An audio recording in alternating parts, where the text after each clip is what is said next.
Hi guys, I'm back again with another how I package my orders video. This is going to be a little bit different because today I have two bracelets to package, and I do bracelets differently. I put them in these velvet pouches that I stamp with my logo. And again, everything I use in my videos, you could find them in the description box below. So here I'm just setting up everything that's going to be going into the box that I'm mailing. These are the bracelets they order. I'm going to get one of each. These you can find on my Etsy shop if you're interested.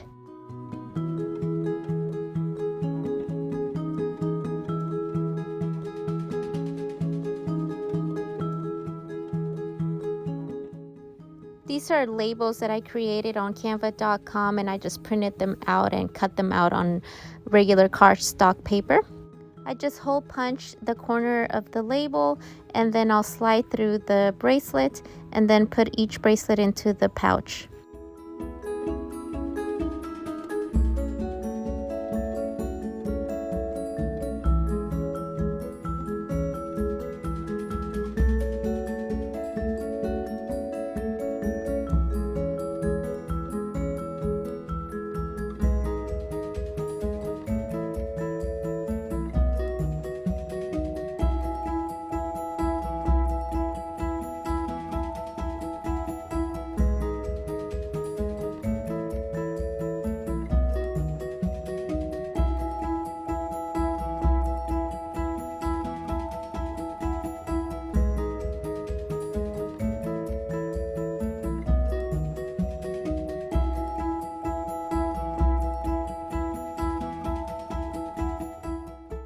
Next, these are the packaging boxes that I use. They are 6x4x2 size boxes, and I'll be stamping them with my logo on it. The stamps that I use, I don't think I mentioned in this video, but I got this stamp customized by an Etsy shop, and I'll put their name on the description box below.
Lastly, I add a thank you sticker. I'll seal my box with packaging tape, and I'll add the shipping label to it, and it's ready to mail. Again, if you're interested in anything that you see in this video, check the description box below. I'll be adding everything there. Also, if you have any questions, don't hesitate to ask me in the comments. I'll get to you as soon as possible. Thanks for watching my video.